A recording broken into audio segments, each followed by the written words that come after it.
zu sehen war während dieser Autonomie, während dieser de facto Autonomie. Und da sehen wir schon, dass Afrin eben auch damals bereits das auf dem Lateinischen basierenden kurdischen Alphabet verwendet hat und eine gewisse eigene Identität sich erarbeitet hat. Wo ist Afrin? Wir haben hier ganz kurz noch diese Karte eingeblendet. Ihr wisst das alle. Was, glaube ich, wichtig ist für die weitere Entwicklung, ist, dass Afrin eines der am weiten im Westen liegenden Teile des kurdischen Siedlungsgebietes ist und deshalb auch eben wahrscheinlich das erste Opfer der syrischen Kantone geworden ist, die von der Türkei besetzt worden sind, weil es eben auch von strategisch großem Interesse ist. Wir haben ausgemacht, ich schnalze und dann... Gut. Ich möchte nicht zu sehr in die Geschichte von Afrin gehen, aber ein paar Elemente möchte ich euch doch erzählen, denn diese Region ist zumindest seit Jahrhunderten schon von Kurdinnen und Kurden besiedelt. Das merkt man auch im Namen, denn der lange zurückreichende arabische Name für diese Region heißt Jebel al-Akrat, also der Berg der Kurden. Und diese Region hat deshalb auch von den arabischen Nachbarn immer als kurdisch gegolten. Die Region war auch lange Zeit Teil eines autonomen kurdischen Fürstentums, der Dynastie der Mend, die ursprünglich jesidisch war und von einem Seitenzweig dieser Mend-Dynastie stammen übrigens die die Familie Dschumblat von den Drusen in Syrien ab. Insofern spielte diese Dynastie eine überregionale Rolle auch letztlich, die dann allerdings natürlich unter osmanischer Oberherrschaft gekommen ist. Danke. Und durch den Ersten Weltkriegs wurde dann das, was heute die Region Afrin in Syrien ist, von ihrem historischen Zentrum, nämlich der heute zur Türkei gehörenden Stadt Kilis, abgetrennt. Und erst unter der französischen Protektoratsherrschaft ist dann die Stadt Afrin als neues regionales Zentrum entstanden. Natürlich ist auch Afrin unter starkem arabisch-nationalistischen Einfluss der syrischen Regierung gestanden. Allerdings ist, nachdem die Führung der Arbeiterpartei Kurdistans PKK 1979 nach Syrien ist und dort vom damaligen syrischen Präsidenten Hafez al-Assad unterstützt worden ist, vom syrischen Regime gewissermaßen Afrin als Territorium teilweise der PKK überlassen worden. Also in Afrin durfte die PKK sich nicht offiziell, aber de facto relativ frei organisieren, solange sie keine Forderungen gegenüber dem syrischen Regime aufstellt, sondern ihre Forderungen primär gegen die Türkei richtet. Aber das war sozusagen der Beginn einer Präsenz von PKK-nahen Kräften in Afrin. Das war auch deshalb leichter in Afrin als in der Dschesire weiter im Osten, weil Afrin bis dahin nur eine sehr schwache Präsenz von anderen kurdischen Parteien hatte. Also Afrin war kein Zentrum von den Schwesterparteien der irakisch-kurdischen Parteien, der Demokratischen Partei Kurdistans und der PUK, sondern war gewissermaßen bis 1980 kaum politisch organisiert und deshalb ist die PKK dort auch stärker geworden als weiter im Osten in der Dschesire. Natürlich nach dem Bruch zwischen dem syrischen Regime und der PKK und der Ausweisung von PKK-Chef Abdullah Öcalan ist es auch in Afrin dazu gekommen, dass die Anhänger der PKK teilweise in den Untergrund gehen mussten, auch verfolgt worden sind und eben nach 2003 eine eigene syrisch-kurdische Schwesterpartei der PKK gegründet haben, die BED, die Demokratische Unionspartei. Wie die anderen 3 Kerngebiete der syrischen Kurden ist auch Afrin 2012 von der syrischen Armee geräumt worden und zu einem der 3 sogenannten Kantone geworden, die selbst verwaltet wurden. Diese Übergabe war in Afrin genauso wie in der Dschizire und in Kobani eine verhandelte Übergabe. Also es war nicht ein Krieg gegen das syrische Regime, sondern man hat sich geeinigt, dass die syrische Armee und damit auch der Geheimdienst und der syrische Staatsapparat gewissermaßen abzieht und dort eine Zone entsteht, die weder vom syrischen Regime noch von der damaligen sogenannten Opposition beherrscht wird und gewissermaßen versucht hat, in diesem Konflikt neutral zu sein und ein drittes Projekt, ein eigenes kurdisches Projekt zu etablieren. Und dieses kurdische Projekt ist eben unter der Herrschaft mehr oder weniger der bereits genannten PKK entstanden. Es ist, ich werde jetzt nicht im Detail darauf eingehen, aber die meisten von euch werden das wissen, es ist nicht gelungen, den Großteil der rivalisierenden kurdischen Parteien in dieses Projekt hineinzuholen. Diese Parteien waren im kurdischen Nationalrat, im NEKS organisiert. Die spielen zwar in Afrin auch damals schon keine so große Rolle wie in der Dschizire, aber trotzdem muss man sagen, dass natürlich das gesamte Projekt der Autonomie von Rojava durch die Uneinigkeit dieser kurdischen Parteien doch sehr stark gelitten hat. Und im Jänner 2014 hat dann die PED eben, nachdem die Verhandlungen zwischen NEKS und BED und ihren Vorfeldorganisationen gescheitert sind, unilateral sozusagen allein die Autonomie des Kantons Afrin ausgerufen. Die Region Afrin ist eben ethnisch oder sprachlich, wenn man so will, relativ homogen. Homogener wie die Dschizire und hatte bis 2018 rund 95% kurdischsprachige Bevölkerung. Also es gibt in Syrien eigentlich kein Gebiet, das kurdischer ist als Afrin. Allerdings war die Region immer religiös sehr divers und hatte relativ große religiöse Minderheiten, die eben auch kurdischsprachig waren. Die jesidische Minderheit in Syrien ist überwiegend im Südosten der Region Afrin zu finden. Es gibt aber auch um die Stadt Mabeta im Zentrum ungefähr 10.000 Aleviten, bitte nicht verwechseln mit den arabischsprachigen Alawiten, zu denen die syrische Präsidentenfamilie gehört. Und es hat sich vor allem in der Zeit der Autonomie von Afrin, also ab 2012, eine christliche Gemeinschaft gebildet, die überwiegend aus kurdischen Konvertiten besteht, also aus ehemaligen Muslimen, die zu einer evangelikalen Form des Christentums konvertiert sind und die von einem Pastor geleitet worden sind, der ursprünglich in Aleppo gewirkt hat und der dann aufgrund des Krieges in Aleppo nach Afrin übersiedelt ist.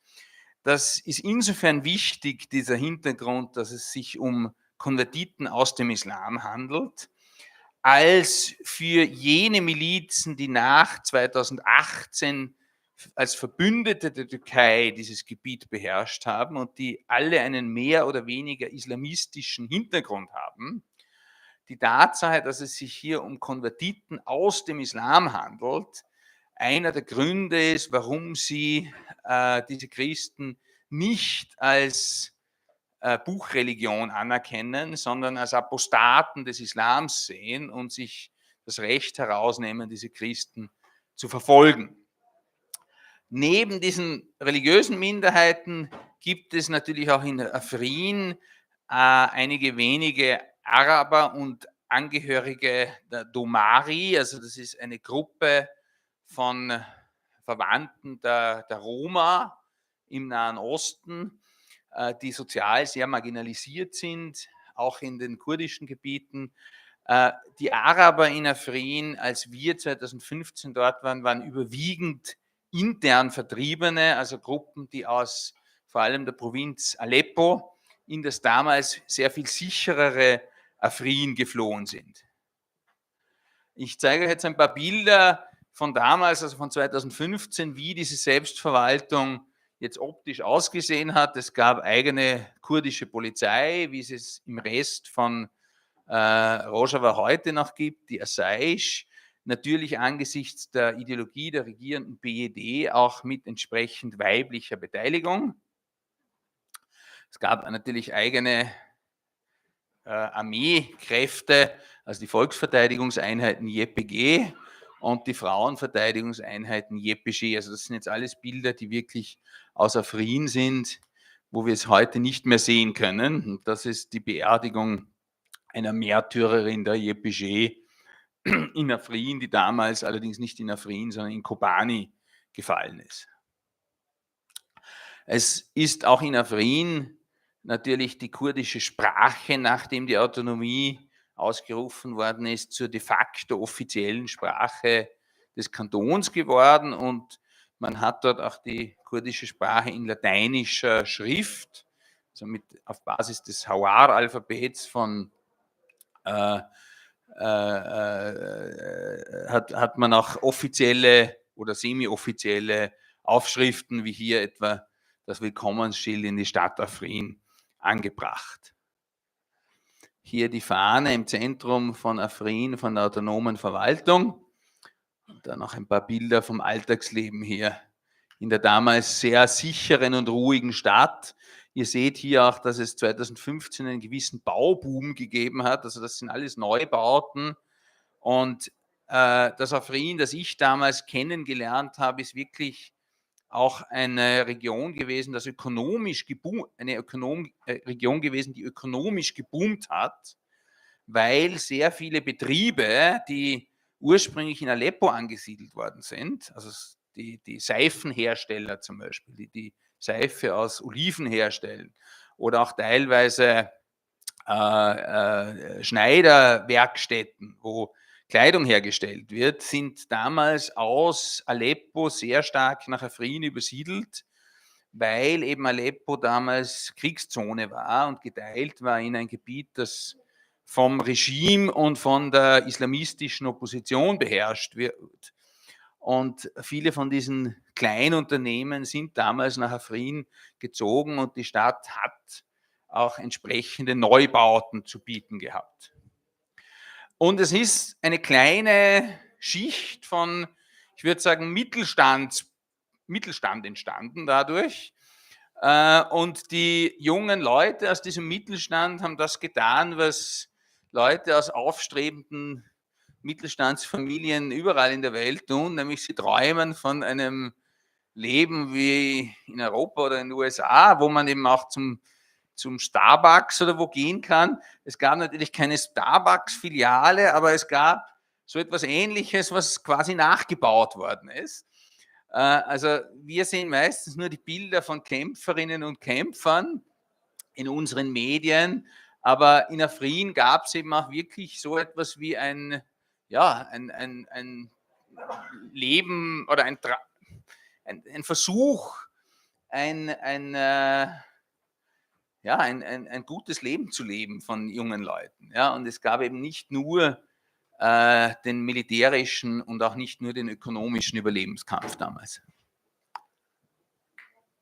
Okay.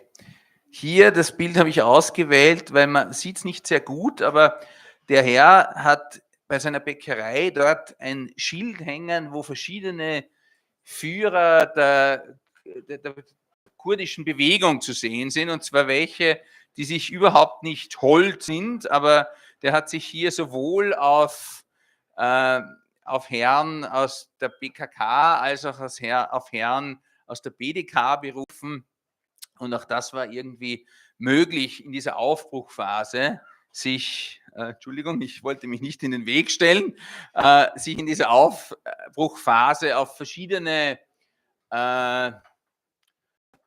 kurdische politische Bewegungen zu berufen. Diese 3 Herren waren arabische Vertriebene aus Aleppo, die dort am Hauptplatz von Afrin nach Arbeit täglich gesucht haben. Also das waren quasi Tagelöhner, die durchaus damit ihre Familien ernähren konnten. Und Afrin, und deshalb zeige ich euch auch dieses Bild, war eben mehr als nur eine kurdische Autonomieregion. Afrin war wirklich ein interner Zufluchtsort für Kriegsvertriebene aus anderen Regionen, die dort von der kurdischen Bevölkerung aufgenommen worden sind. Klar, die haben in Zeltlagern gelebt, die waren Flüchtlinge, aber trotzdem haben die, ohne dass es irgendwelche Bedenken gegeben hätte, die Gastfreundschaft der lokalen Bevölkerung bekommen und konnten dort zwar kein fürstliches, aber doch ein sie ernährendes Leben führen. Und Teil dieser säkularen Ideologie der BED und ihrer Verbündeten war natürlich auch, dass die religiösen Minderheiten sich organisieren konnten. Weder die Jesiden noch die Aleviten waren in Syrien eine anerkannte Religionsgemeinschaft. Erst mit dem Abzug der syrischen Armee sind dort Verbände dieser religiösen Minderheiten entstanden. Und hier war zum Beispiel das Haus der Jesiden in Afrin. Da hat es eine Menge interner Konflikte auch unter den Jesiden gegeben, vor allem über diese Statue, die man dort am rechten Ende des Bildes sieht, weil das eine Statue des zoroastrischen, also des Propheten Zarathustra ist und es sehr unterschiedliche Meinungen über das Verhältnis der Jesiden zu Zarathustra gibt. Also die meisten Jesiden würden sagen, das hat mit Zoroastrismus nichts zu tun, aber für eine Interpretation des Jesidentums, wie es in PKK-nahen Verbänden zu finden ist, ist das Jesidentum gewissermaßen eine Spielart des Zoroastrismus. Diese Debatte ist heute historisch, denn sowohl die Statue als auch das Gebäude wurden nach 2018 von der Türkei und ihren Milizen zerstört. Das sind jetzt ein paar Bilder noch von jesidischen Dörfern, die damals entweder völlig jesidisch waren oder aber gemischt mit muslimischen Kurden. Und auch die Friedhöfe waren mit ihren Ziarets, ihren Heiligtümern wichtige religiöse Orte für die lokale jesidische Bevölkerung.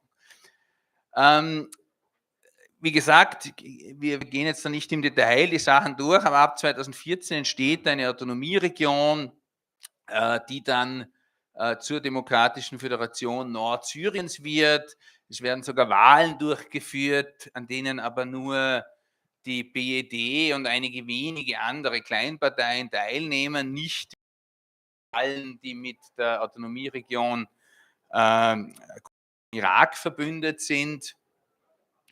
Und es gibt eine eigene politische Struktur mit einer Frau als Premierministerin. Hevi Ibrahim war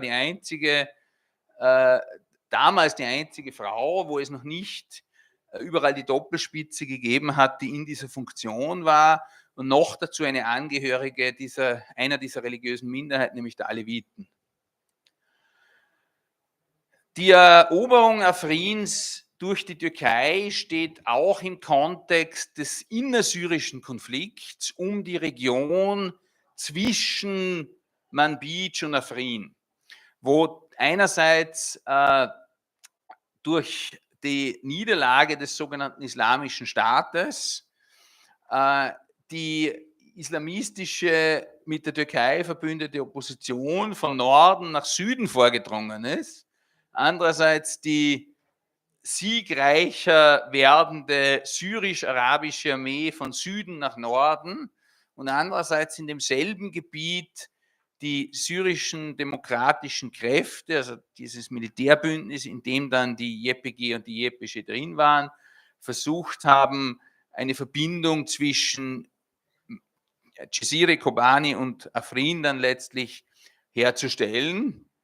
Und im Frühjahr, eben im Jänner 2018, hat dann die Türkei mit ihren islamistischen Verbündeten das Gebiet von Afrin angegriffen. Und wie wir wissen, ist im März 2018 dann die Stadt Afrin geräumt worden und seither befindet sich Afrin unter türkischer Besetzung. Allerdings ist es eben nicht nur die Türkei, die Afrin besetzt, sondern es sind vor allem auch pro-türkische islamistische Milizen, die gemeinsam mit der türkischen Armee die Region besetzen. Damals sind bis zu 200.000 Personen aus Afrin geflohen und ein großer Teil dieser Personen befindet sich heute noch in Schechba, also in einer Region, einer kleinen Region, einem kleinen Landstrich, der noch unter den syrischen Democratic Forces steht. Die Eroberung von Afrin, die Besetzung von Afrin durch die türkische Armee hat zwar zu einer breiten Solidarisierung, würde ich sagen, der kurdischen Bevölkerung mit der Bevölkerung von Afrin geführt, hat aber vorhandene politische Konflikte zwischen verschiedenen kurdischen Parteien teilweise noch verstärkt. Und zwar deshalb, weil es auch einzelne kurdische Parteien oder eher kurdische Personen gegeben hat, die versucht haben, in dieser Situation irgendwie mit der Türkei zu kooperieren und für die Kurden zu retten, was zu retten ist, indem sie sich in irgendeiner Form an der Verwaltung von Afrin beteiligt haben. Das größte Oppositionsbündnis, also der NEKS, hat als Ganzes den Angriff der Türkei verurteilt und sich klar dagegen gestellt, aber einzelne Personen haben an der Besatzungsverwaltung am Anfang versucht mitzuarbeiten und das hat dazu geführt, dass von Seiten der PKK-nahen Kräfte sehr stark Angriffe auf den NEKS durchgeführt worden sind, also verbale Angriffe. Die wirklichen Kollaborateure, die tatsächlich mit der Türkei zusammengearbeitet haben, waren aber sehr kleine Gruppen. Im Wesentlichen war das eine Gruppe, die Brigade der Nachfahren Salahuddins geheißen hat, wobei selbst von dieser Brigade Teile dann verhaftet und von der Türkei marginalisiert worden sind. Und heute ist die Situation so, dass nur einige politisch völlig isolierte Einzelpersonen wirklich mit der Türkei zusammenarbeiten. Okay, schauen wir kurz die Folgen an. Also ich habe schon von den IDPs gesprochen, also von einem großen Teil der kurdischen Bevölkerung, die in das verbliebene Gebiet der Autonomieregion geflohen sind.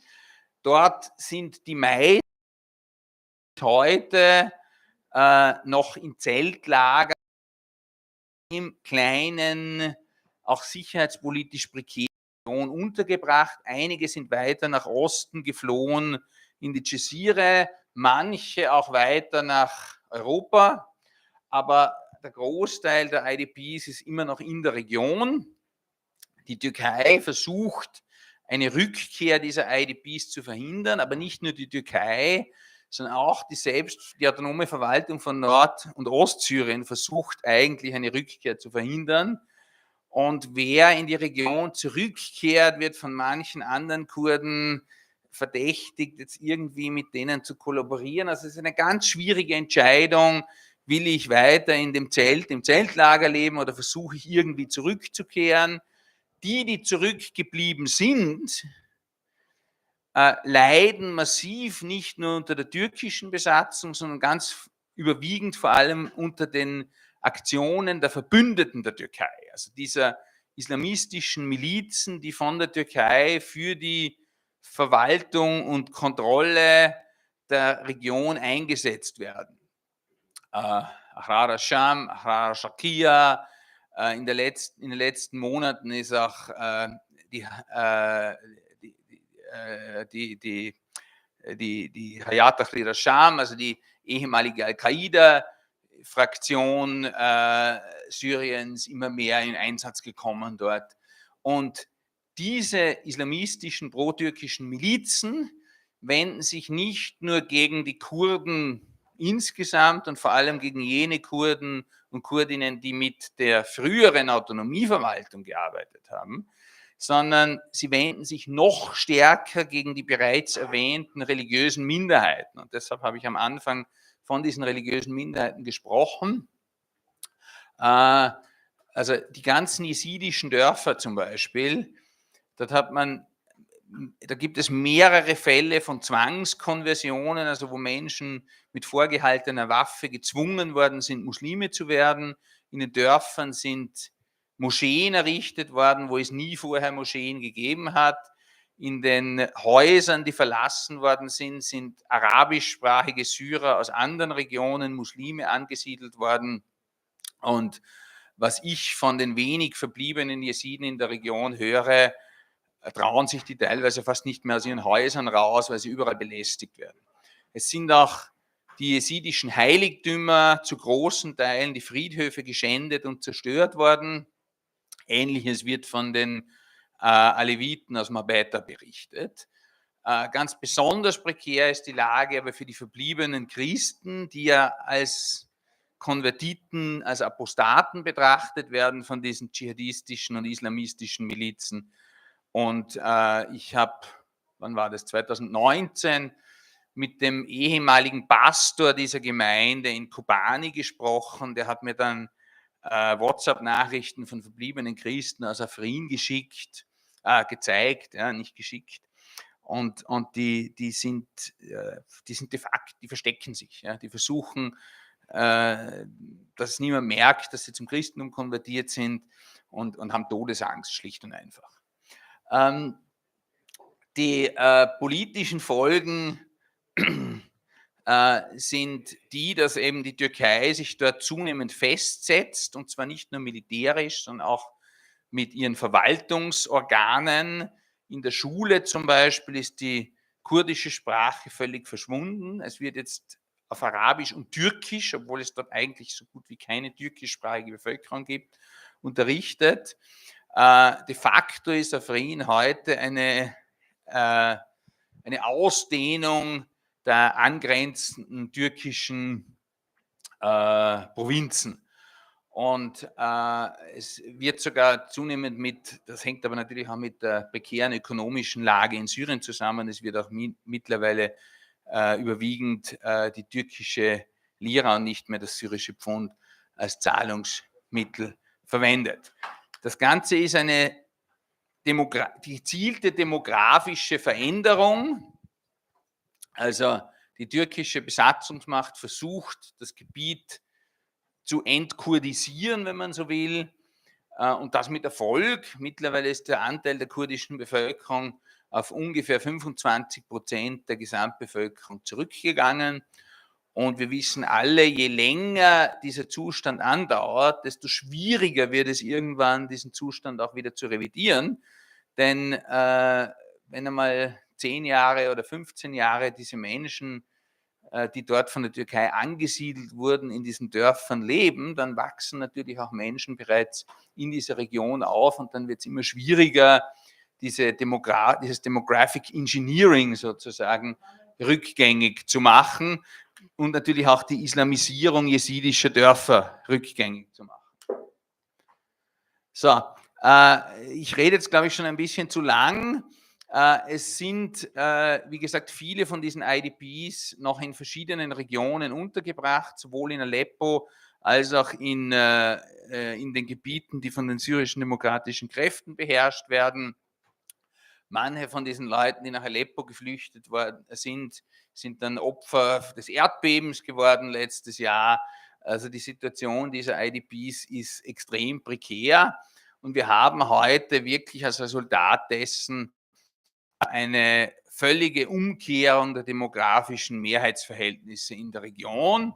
Und auch auf das möchte ich noch hinweisen: Diese Umkehrung der Mehrheitsverhältnisse wird nicht nur von der Türkei, sondern auch vor allem von Golfstaaten mitfinanziert. Also zum Beispiel kuwaitische Organisationen errichten dort Dörfer für arabische Siedler und führen letztlich genau jene Politik durch, die die türkische Regierung in Israel immer kritisiert. Also das ist sozusagen Siedlungsbau in diesem Fall zur nachhaltigen demografischen Veränderung von Afrin.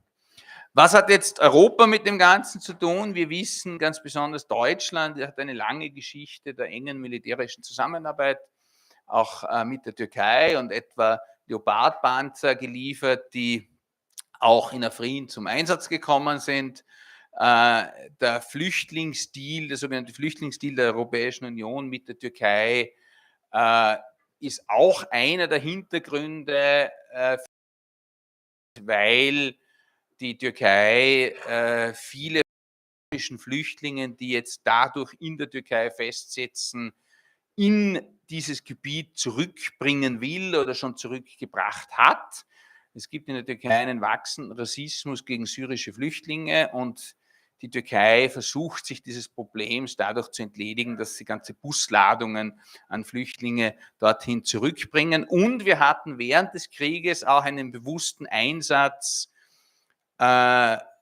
staatsnaher türkischer Strukturen in Europa zu Propagandazwecken für die Regierungslinie der Türkei. Das sind zum Beispiel Postings von österreichischen islamischen Verbänden.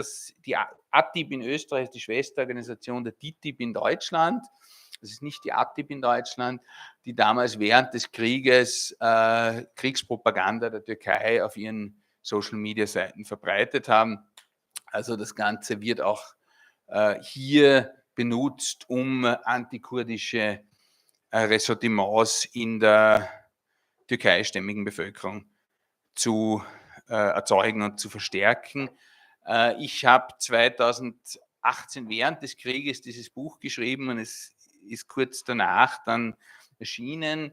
Also es ist eher eine Geschichte von Afrin als ein Buch über das, was danach geschehen ist. Die englische Fassung ist dann ein bisschen aktualisiert, aber wer sich jetzt für die Geschichte von Afrin genauer interessiert, kann das dann auch hier nachlesen, und ich hoffe, dass ich jetzt nicht sehr überzogen habe und übergebe gleich weiter an die Katharina Lange. Danke. Vielen Dank. Super.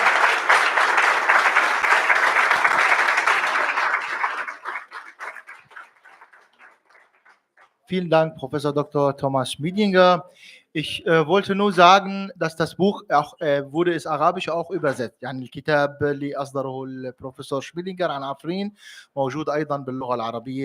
هلا قد يكون ما موجود حاليا، لكن فيكم تشوفوا مكتبة شانا، ممكن يكون في نسخ من الكتاب أعتقد موجودة عندهم. Und jetzt im zweiten Teil mit Professor Katharina Lange. Herzlich willkommen nochmal. Ich gebe Ihnen das Wort, bitte. Dankeschön. Vielen Dank für die freundliche Einladung. سپاس دكم وينجي هاتن وأز اعتذار دكم أز بألماني بعرفهم لأنه ورجي هات خواستن جمن بس إفهم نوكه كانن يعني بكرمانجيجي دانكن أو ممكن كمان إذا ما بتفهموا الألماني بشكل جيد يعني بتسألوا أسئلة بعدين بالعربي كمان. أنا جاهز يعني على كل. Shukran. Okay, also ich werde heute über ein Thema sprechen, ein Alltagsthema in Afrin. Wer ist eigentlich aus Afrin heute hier? Ki khalke Afrine? تقريبا نيفل سال خلق عفرين وين بخازنن يعني جميل ترزنن also ich danke alle Kunden. Also machst du einmal weiter bitte, Thomas? Also ich spreche heute über die Region Afrin. Thomas hat eine tolle Einführung gegeben. Ich muss gar nichts mehr sagen. Thomas, machst du bitte noch einmal weiter? Dankeschön. Und ich beginne mein Thema heute. Es geht nämlich heute um die Beziehung zwischen Menschen und Pflanzen, speziell die Beziehung zwischen den Menschen in Afrin, aus Afrin und ihren Olivenbäumen. Es geht um die Oliven von Afrin heute. Thomas, kannst du mal versuchen, das Video zu... Ja, das Video mit Arabisch müsste eigentlich. Wir fangen mit einem Video an, es ist auf Arabisch. Ganz kurz nur. Nee, ist kein Ton? Okay.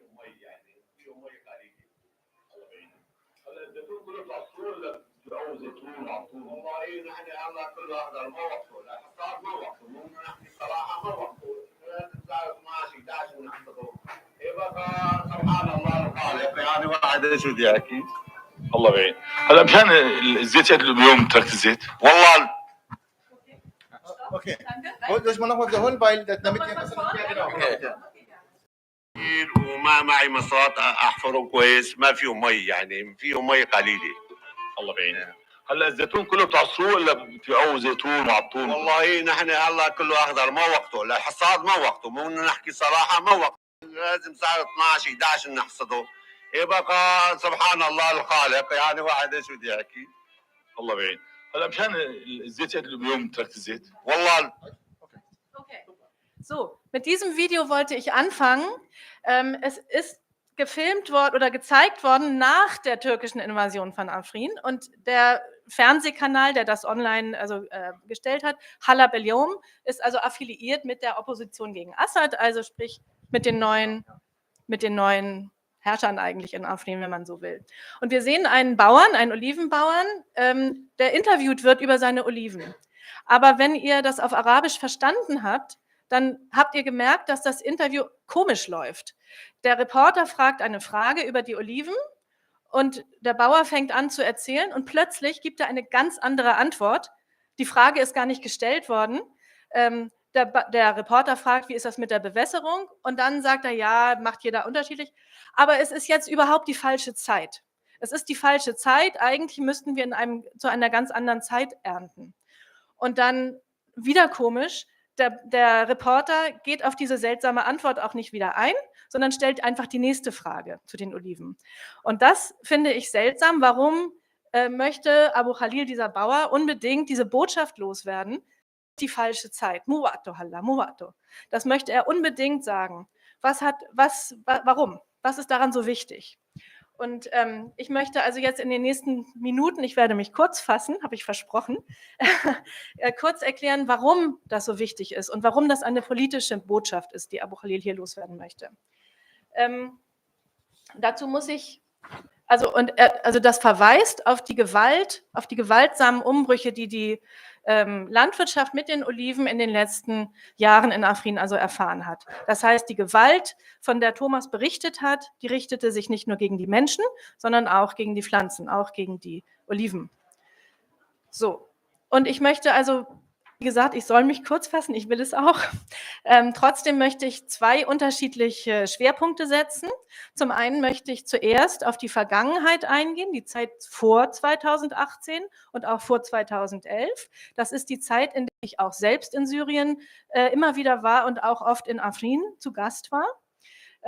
Und in dieser Zeit, also auf diese Zeit bezogen, möchte ich zeigen oder erklären, warum der Olivenanbau so wichtig war und wichtig auch noch immer in Afrin.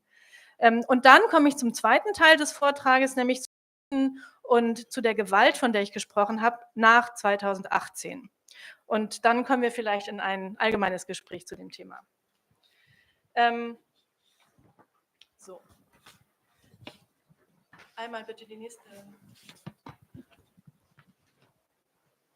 Noch einmal weiter. Genau. Also das ist eine Ansicht aus Afrin, die viele natürlich sicherlich hier kennen.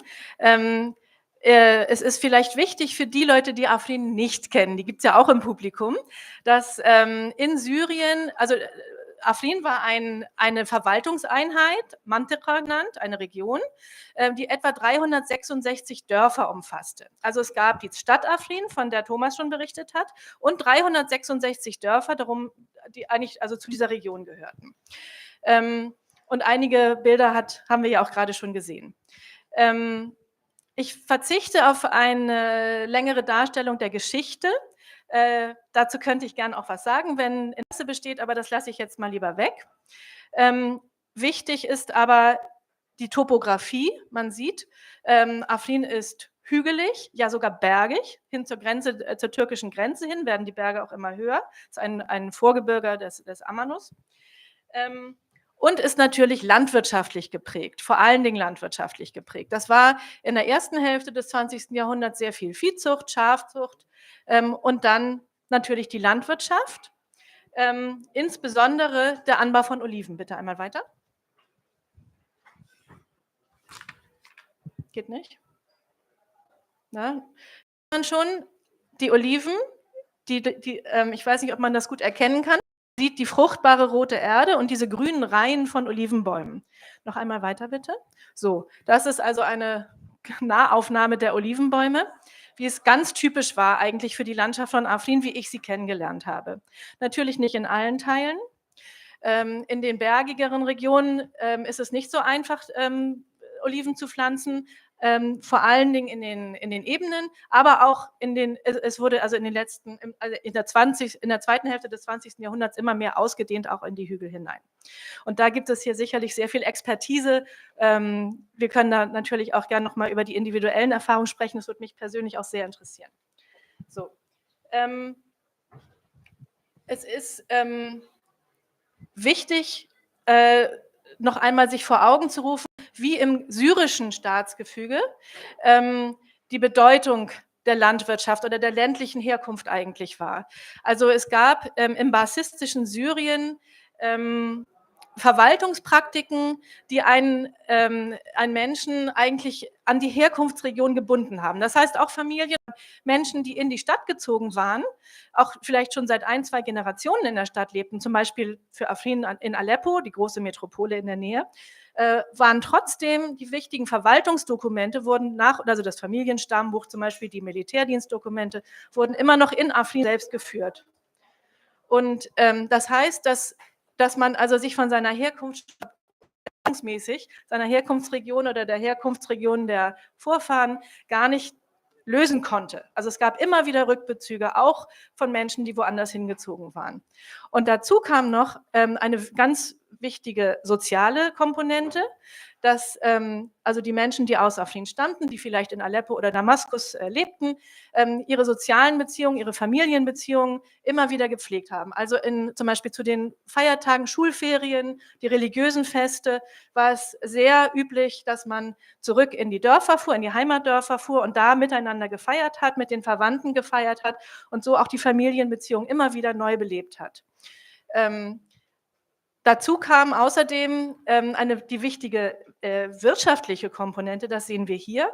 Selbst Menschen, die in der Stadt ein gutes Einkommen oder ein für syrische Verhältnisse gutes Einkommen hatten, zum Beispiel Lehrer oder Angestellte in der Verwaltung, haben oft nach wie vor ihre Landwirtschaft weitergepflegt. Das heißt, sind in die Dörfer gefahren, haben da zu bestimmten Jahreszeiten Vorräte angelegt, Tomatenmark hergestellt, Gemüse angebaut, aber eben auch Oliven. Also das Einkommen aus den städtischen Professionen reichte nicht aus, um die Familien wirklich ausreichend zu ernähren und wurde kombiniert eigentlich immer mit Einkünften auch aus der Landwirtschaft oder aus der Herkunftsregion. Sodass also wir auf unterschiedlichen Ebenen, verwaltungsmäßig, sozial, aber auch wirtschaftlich, ganz enge Beziehungen hatten, die die Menschen aus Afrin an ihre Herkunftsregion gebunden haben. Und man muss sagen, das galt in Syrien natürlich auch für andere Regionen. Also das galt nicht nur für Afrin. Im Fall von Afrin kam aber noch eine besondere Komponente dazu, nämlich die ethnische. Wir haben ja schon gehört, 95% der Bevölkerung waren Kurden, kurdischsprachig. Und in der Stadt natürlich auch eine ethnische Differenz zu den arabischen Nachbarn bestand. Und genauso auch übrigens zu den Regionen, zu den ländlichen Regionen, die an Afrin angrenzten, die arabischsprachig waren. Also es war eine ganz eigene Identität, ein eigenes soziales Milieu und eine eigene Kultur eigentlich hier, die sich von den Nachbarregionen in Syrien abgehoben hat.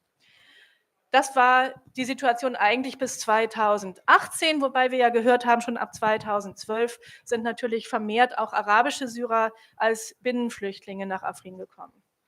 So.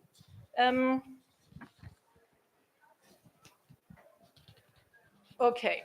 Ich habe ja schon gesagt, der Olivenanbau war die grundlegende Einkommensquelle für viele Familien in Afrin. Natürlich wurden die Oliven zu Öl gepresst und das Öl war eigentlich die Währung dann, also die Frucht, die gepresst wurde. Und weil das so wichtig war, war die Zeit der Olivenernte im Winter, im November, ab dem November meistens, eben eine zentrale Zeit, wo viele Familien aus der Stadt sich teilten. Manche blieben in der Stadt, um zur Schule zu gehen, andere gingen zurück in die Dörfer, um die Oliven zu ernten. Also der Lebensrhythmus wurde eigentlich durch die Oliven geprägt. Also es war eine zusätzliche Jahreszeit, wenn man so will, die Zeit der Olivenernte, die auch eine Zeit der Freude war. Man saß zusammen. Es war eine soziale Zeit auch, nicht nur eine wirtschaftliche Zeit. So. Und wichtig ist auch noch zu wissen, dass in Aleppo, das habe ich selbst erlebt, dieses Olivenöl aus Afrin besonders geschätzt wurde, weil es eine besonders gute Qualität hatte. Und es wurde da ethnisiert. Also es wurde in Aleppo Zeyt Kurdi genannt, das kurdische Öl. Die kurdischen Oliven, das kurdische Öl. Also eine Ethnisierung dieser Frucht und dieses Produkts. Und eine positiv besetzte Ethnisierung. Sonst war also die kurdische Identität in Syrien nicht unbedingt positiv besetzt, aber im Hinblick auf die landwirtschaftlichen Produkte war das anders. So, ich gehe jetzt nicht in die Bearbeitung und die Oliven, die Ölmühlen betrifft. Kannst du weitermachen, bitte, Thomas? Das sind noch einige Eindrücke von der Olivenernte. Noch einmal weiter. Genau, das sind die Ölkanister, also in denen typischerweise das Olivenöl aufbewahrt wurde und die also ein ganz zentraler Bestandteil des Familieneinkommens für das ganze Jahr waren. Bitte weiter. Und das ist nochmal einmal Afrin. Genau. Bitte nochmal zurück. Das war zu schnell. Gut. So, ich komme jetzt zum zweiten Teil, was ich angekündigt habe, die Zerstörung seit 2018. Die politischen Rahmenbedingungen muss ich nicht noch beschreiben, das hat Thomas schon ausführlich gemacht. Wichtig ist, dass die Gewalt, die ab 2018 gegen die menschlichen Bewohner der Region sich richtete, auch die Pflanzen getroffen hat. Bitte jetzt weiter. Und das zahlreiche, man sieht hier die Auswirkungen der Militäraktion auch auf die Bäume. Noch einmal weiter. Hier, das ist ein Beispiel eines Flüchtlingslagers. Noch einmal bitte, weiter. Genau. Und noch einmal ein Beispiel eines abgehackten Olivenbaums. Und das ist, diese Bilder gibt es wirklich Hunderte in den sozialen Medien zu sehen. Ich glaube, alle Menschen, die aus Afrin stammen und hier sitzen haben, kennen diese Bilder. Und die sind natürlich ganz besonders emotional auch. Also das ist traurig auch für Außenstehende, das zu sehen, was aus diesen teilweise jahrhundertealten Bäumen wird. Und natürlich, wenn man sich noch einmal erinnert, was ich eben gesagt habe, wie wichtig auf vielen unterschiedlichen Ebenen der Olivenanbau und das Pressen von Öl war für die Bevölkerung von Afrin im syrischen Kontext, dann sieht man, auf wie vielen Ebenen auch diese Zerstörung des Pflanzenlebens auch schmerzhaft ist. Und es tut mir leid, ich weiß und ich sehe es auch, dass es schmerzhaft ist. Aber es muss ausgesprochen werden und es muss gesagt werden und es muss auch den Leuten mitgeteilt werden, die das vielleicht noch nicht gehört haben. Ne? Aber es weckt ganz tiefe Gefühle. Also es ist nicht nur ein Sachthema, ne? Es ist ein wirklich emotionales Thema. Und was vielleicht auch noch wichtig ist, ich glaube, Thomas, das hast du nicht erwähnt, eine besonders perfide vielleicht Dimension auch noch dieses türkischen Angriffs auf Afrin ist auch, dass die Militäraktion Operation Olivenzweig genannt wurde. Und bis heute besteht dieser Name fort, indem diese türkische Verwaltungseinheit oder die Verwaltungsregion Afrin jetzt Gebiet Olivenzweig heißt. Also wenn man sich vor Augen führt, natürlich, dass der Olivenzweig als Friedenssymbol gilt, ist das natürlich auf mehreren Ebenen mehr als erniedrigend eigentlich, diese Bezeichnung, weil es weder Frieden natürlich gebracht hat, noch den Oliven gut getan hat.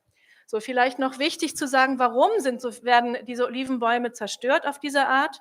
Zum einen, um Brennholz zu gewinnen, auch zu verkaufen.